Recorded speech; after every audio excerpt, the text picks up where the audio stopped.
Hey guys, and welcome to another episode of the TheFadShow. So on today's episode, I'm going to continue work on my 100 series Land Cruiser. And I think I'm going to title this episode Everything Front Differential. I'm going to be replacing both axle seals that are leaking on the front differential. I'm going to attempt to correct the front end clunk of the 100 series. First, I'm going to try greasing the drive shaft since that doesn't fix it. I'm going to replace the bushings on the front differential. I'm also going to go ahead and install a diff drop kit to try and prolong the life of my CV axles because my car is lifted, but the previous owner didn't install a diff drop kit, so I have a sleeve diff drop kit, and I think that's it. But as you know, there's always challenges when we get in there, so with that, let's get started.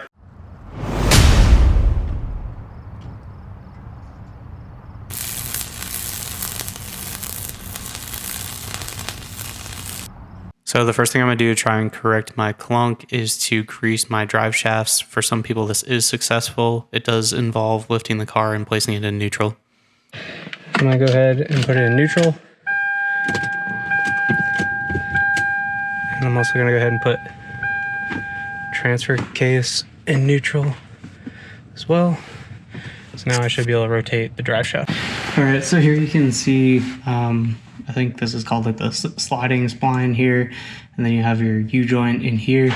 So there's going to be this one Zerk's fitting here, and then there's one on the interior of this, and you can see why we put the car in neutral, so you can turn this around. And I'm just going to make sure it's just the two here.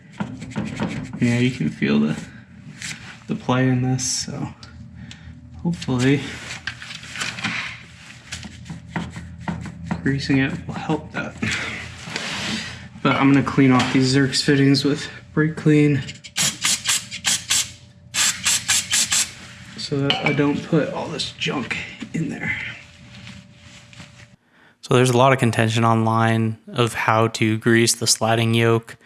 The Toyota repair manual tells you to grease it until you see grease come past the seal.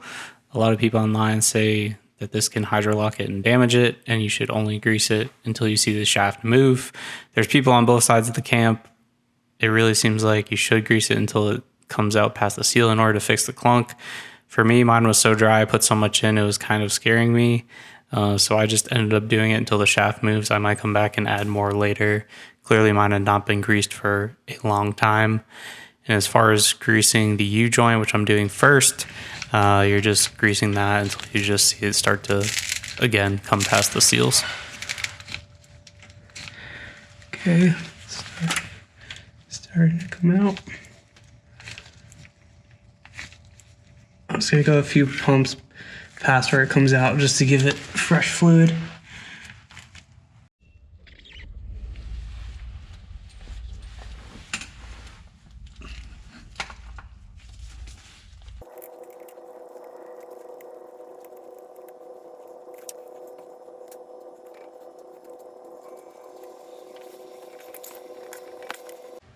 So I guess with how many pumps it took, I was kind of scared. It took me like 50.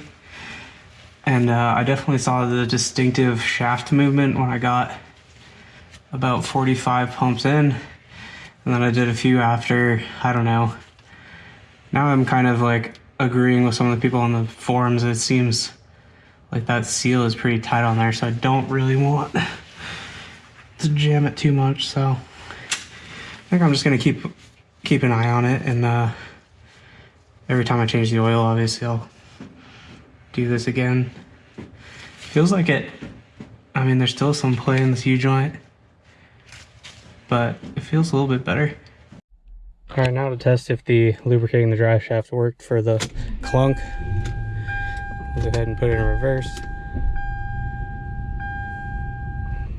I don't know if I have to drive it some first, but it feels like it's still doing the same thing. Take it for a spin. Maybe it's slightly less pronounced, but it's definitely still doing it. So I'll take it for a quick spin. So I took it for a drive. I didn't think that was actually going to do anything, but as you can hear, it sounds as if this was only half the problem. And I'm still going to have to do the differential bushings, which is pretty much what I expected. So not really upset by it. So unfortunately, just greasing the drive shaft U-joints and drive shaft sleeves did not correct the front end clunk. That's kind of what I expected. I didn't have any history of the bushings for the front differential being replaced, so I kind of expected them to be pretty worn, but they're kind of hard to see while they're mounted in the car with the caps that are over them. With that, we're going to move into replacing the bushings, and I've already had challenges with that.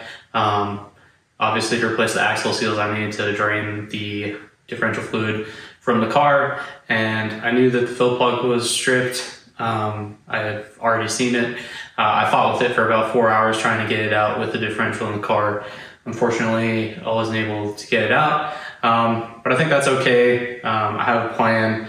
My plan is to actually just remove the whole front differential from the truck. I think it'll be easier to do all the jobs with the differential out. I should have more room to work to extract that fill plug, and then also more room to work to actually be able to show how to replace the bushing on the differential, and then also the axle seals they'll be easy to do in the car, and obviously it'll be easy to do with it out of the car. So I think that's the plan of attack now. Fortunately, these things just happen, and I guess like in the worst case scenario, if I had to drive the truck somewhere, even with draining the fluid from the drain plug without being able to get the fill plug out, you could like jack the truck up to one side and fill it through the CV axle if you needed. So with that, let's start work on getting the differential out. I think general overview is just going to be removing the CVs from the differential. I'm going to hold it up using the transmission jack, and then undo all the mounts, undo the drive shaft, and then drop it down.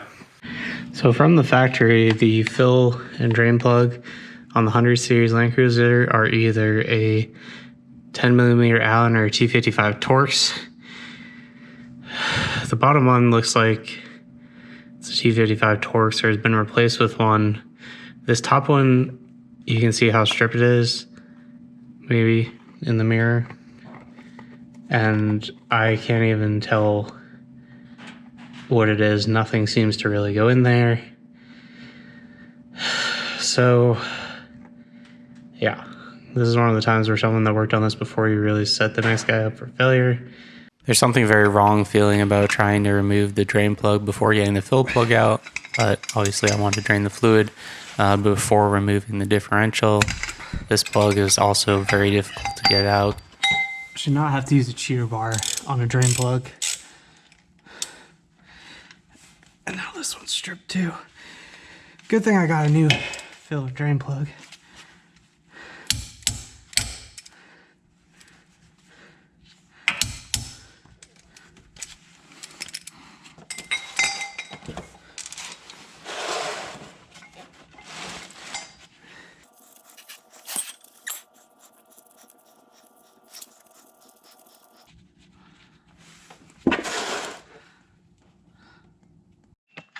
All right, so the next thing I'm going to do is remove the brake pad, the brake line and wheel speed sensor bracket from each knuckle, so I can undo the top ball joint and pull this back to remove the CV axle. And that's just so you don't damage your brake line or wheel speed sensor, which I've done in the past and is a pain.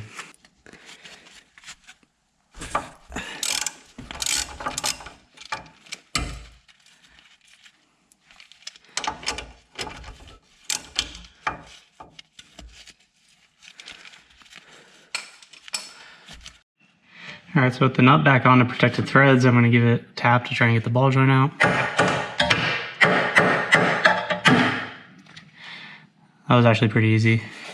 So putting the nut back on there protects the threads, and then also obviously keeps it from falling down like it did. So slight change of plans. I was originally planning on leaving the CV axles in the hub and just removing it from the differential. But I realized when doing this, I wouldn't have enough room to drop the differential down. So I'm removing the CV axles fully from the hub now. Just releasing the dust cap. Just remove that with a chisel, and then release the snap ring using snap ring pliers. And the CV axle is free from the hub.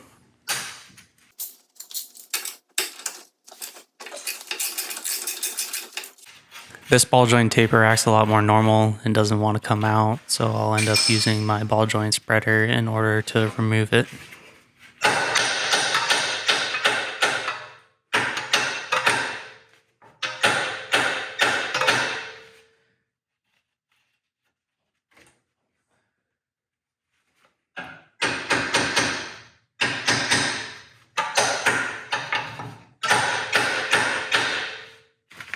I put some more pen string on it. Now I'm going to use my ball joint press because it wouldn't just pop it out.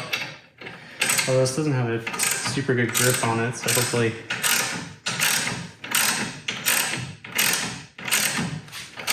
it doesn't slip.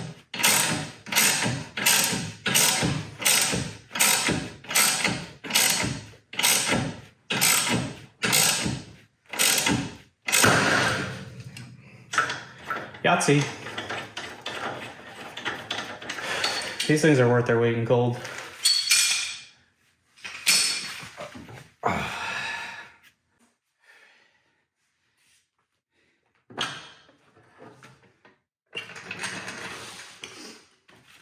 guess I'll voice over here since this clip is mostly just me grunting and using non-family friendly words. To remove the CV axle, it's kind of just a wrestling match. Removing it from the differential. If it's stuck in the differential, you can use a pry bar to try and free the snap ring. And then removing from the hub is really easy. It's just, again, kind of one of those puzzles that happens with working on cars, trying to find out the perfect angle to remove everything and get the CV axle out. But it's not terribly hard. One thing to note that the hub is quite heavy, so just be prepared for that.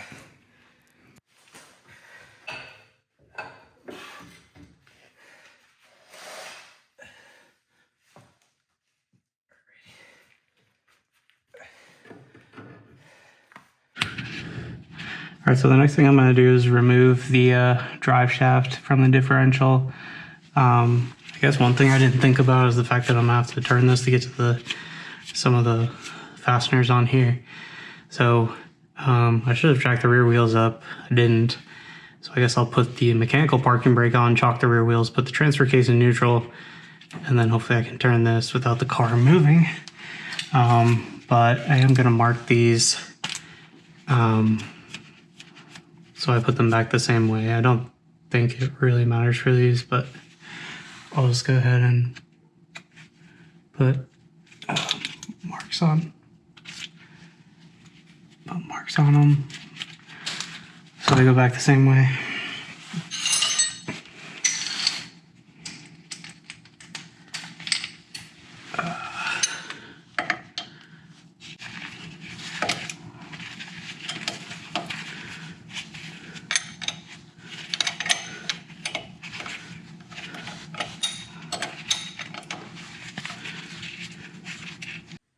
All right, so I went ahead and chalked the rear wheels. Also, I'm going to put on the handbrake, which I know works in my car. If you don't know if the handbrake works in your car, you probably shouldn't do this, because once you put the transfer case in neutral, obviously the vehicle is going to be free to roll. As you can see, handbrake's already on mine. So I'm going to put the transmission and transfer case in neutral, and I should be able to spin that front drive shaft to get to the next set of bolts. But then obviously I'm going to have to come back, put it back in park and back in high gear for the transfer case, or else I won't be able to turn the bolts. All right, so now we're back in business, locked, and I'll mark these.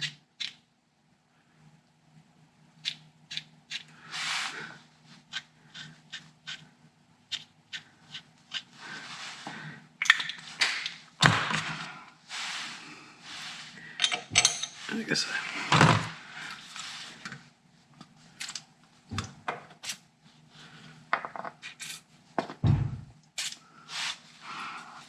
all right, so now I just gotta go ahead and separate this, which this probably would have been a lot easier had I not just lubricated the drive shaft, because I'm gonna be fighting that hydraulic pressure in the sleeve.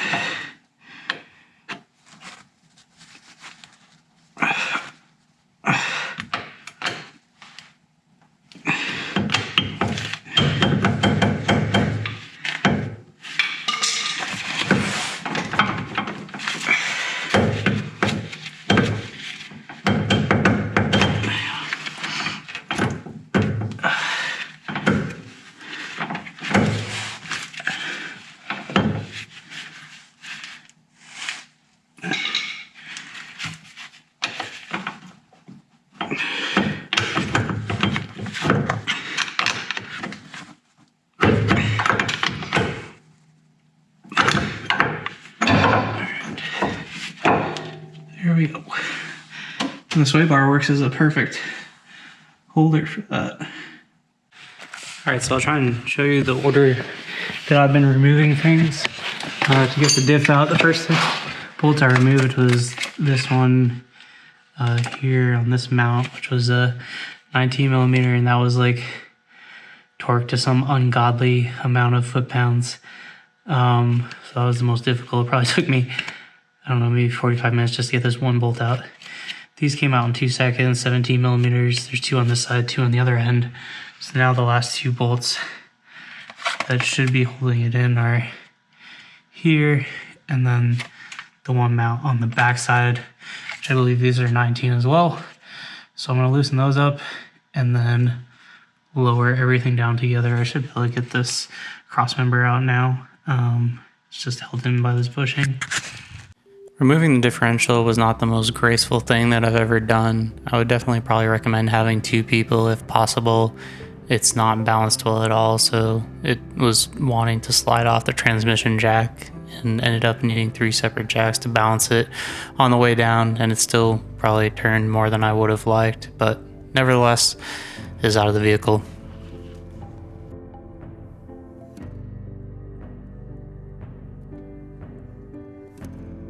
All right, so let me give you Le Tour de differential.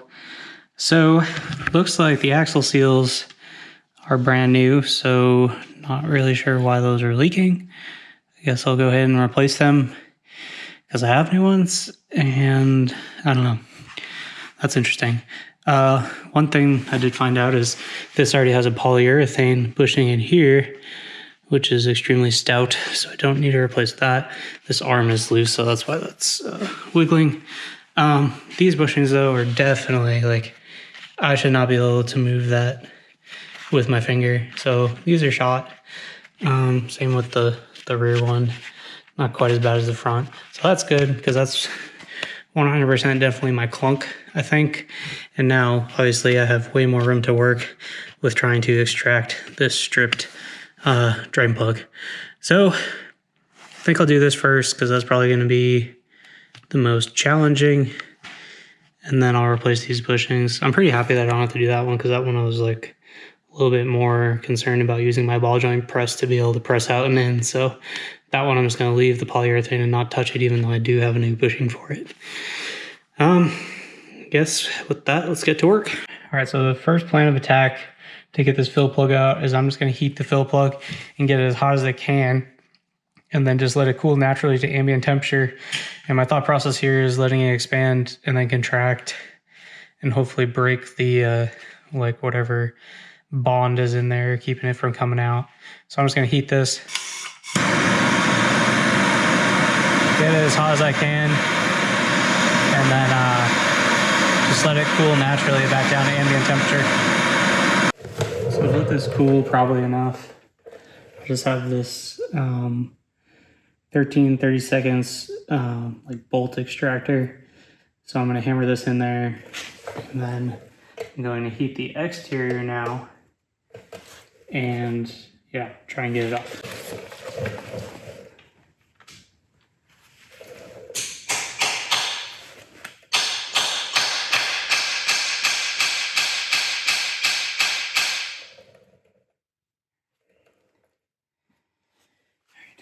And so now I use a 5/8 socket to try and actually turn it, but first I'm going to try and heat up the exterior now.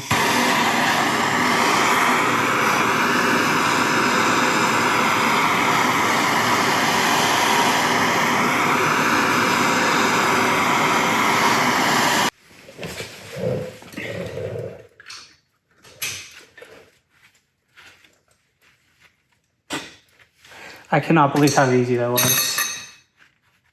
Apparently, it literally just needed heat. Oh my god, it's like I removed the differential for no reason. Oh my god. I cannot believe how easy that was. And I tried everything while this was in the car. I literally tried for 4 hours to get this off while it was in the car. Apparently, all it needed was a tiny bit of heat, and it would have come right off. Unfrickin' believable. So I'll show you this is what the new bushing looks like. And As you can tell, this one is way more stiff than that. I was hoping that I was going to be able to press this out from above, but the way this is designed with this lip here, I can't. The way that people usually do this with the differential in the car is using a chisel to get kind of under this lip here and then, you know, pry down and expand this out. You're not going to damage the housing, and then obviously this you don't care about anymore because you have a new one. So that's what I'm going to do. I'm probably not really going to videotape as soon as that. The fact that it would be, my camera would literally be on the ground. This honestly, for this front bushing, probably would have been easier with it in the car. But yeah, I guess that's how it goes. That one might be a little bit easier with its current state. But anyways, I'm just gonna use a chisel and a hammer, try and get under this lip, and then just eventually just pry this out.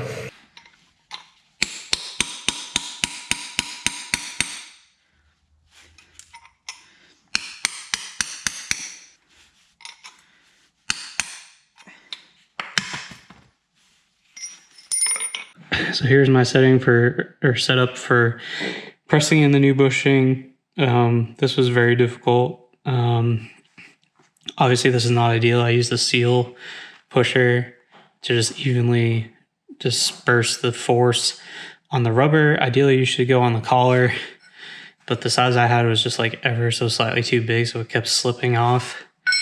And then I tried using a screwdriver through here like I saw people online do. So you're pushing on the collar. No matter what I did, it just kept cocking. So I did this, and it looks like everything's kind of sprung back as far as compressing the rubber. I'm sure the life of it is probably slightly reduced, but hopefully it will be better than what I had. I mean, the seal's in there, and obviously that's a lot more stout than what was there before. So I'm gonna hope for the best here. If not, I guess I'll be doing this again. All right, so I'm gonna go ahead and remove the axle seal now. The key with this is just to be very gentle and make sure, kind of feel inside and make sure you're not prying on any metal surfaces, just to try and just grab the edge of the seal and then just slowly kind of work it out. This side popped out a lot easier than the other side.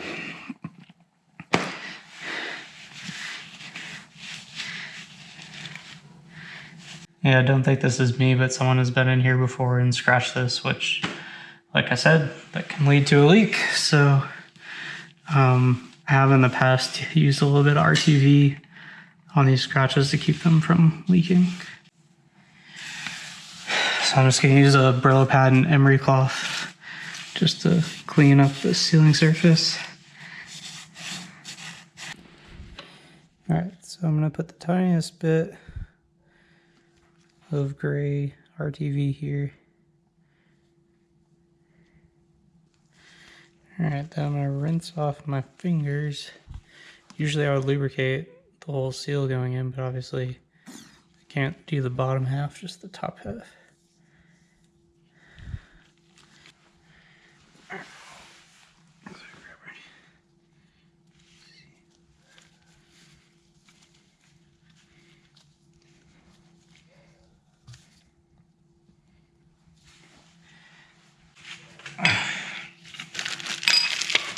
For these, I just like to use a brass punch. Slowly work it in all the way around. You can use seal presses or whatever, but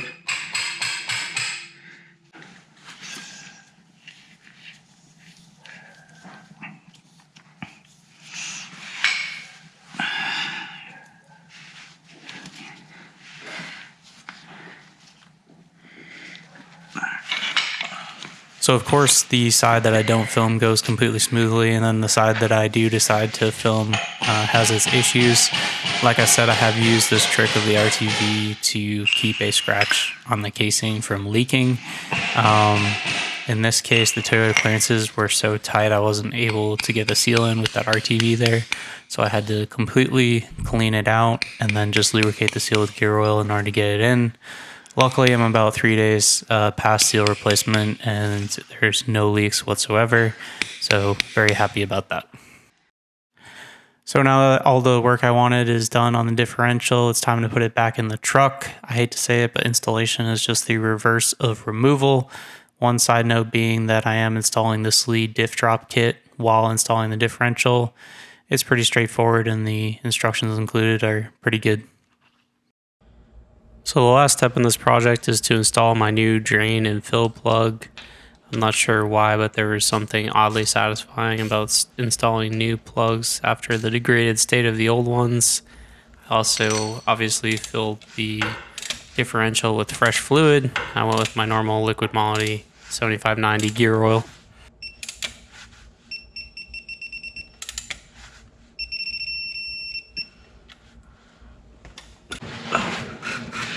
And the oil I'm going with, of course, is my normal liquid moly 7590. I was kind of hoping there was a way I could maybe use the filler spout and not have to pump it in, but I guess we'll see.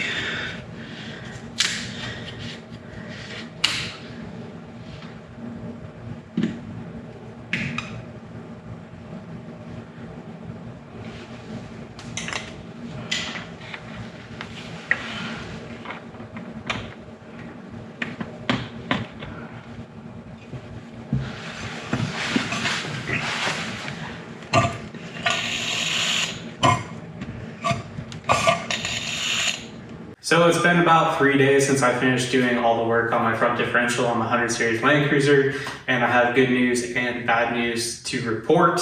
The good news being that my front differential axle seals are no longer leaking at all. I've had a piece of clean cardboard under it for days and it hasn't left a single drop, where before just overnight it would kind of leave a small spot or whatever.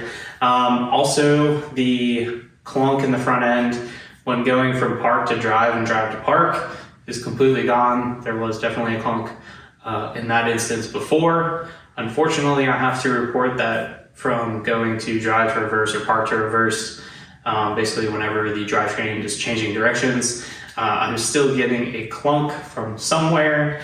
And luckily the 100 series Land Cruiser community is just awesome and very helpful. And I posted on the 100 series Land Cruiser Facebook group for the US, and it was pretty unanimously people told me to check my axle hub flanges for the front hubs, and sure enough I got behind the front wheel and just turned the CV axle with my hand, and there was a lot of play in there. I actually set up my camera kind of not very well, just sitting on my roller chair with a Nalgene bottle holding it up, but I was able to see there is some play in that axle flange. So I ordered new ones. Hopefully they'll be here in quick succession so I can get those changed out and try and eliminate this clunking when my drivetrain is changing directions. I'm pretty hopeful that that's gonna do it, but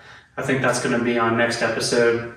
So I hope you guys like this. It was a lot of work. I was definitely sore the next day after working on it. These cars are definitely like really enjoyable to work on though. Way easier than some of the German stuff I'm used to. So I'm looking forward to getting those axle hub flanges in and doing that, and then continuing with the pile of parts and refresh I have for my 100 series. So I hope you guys are liking these videos, and if you're really liking them, then please like, comment, and let me know.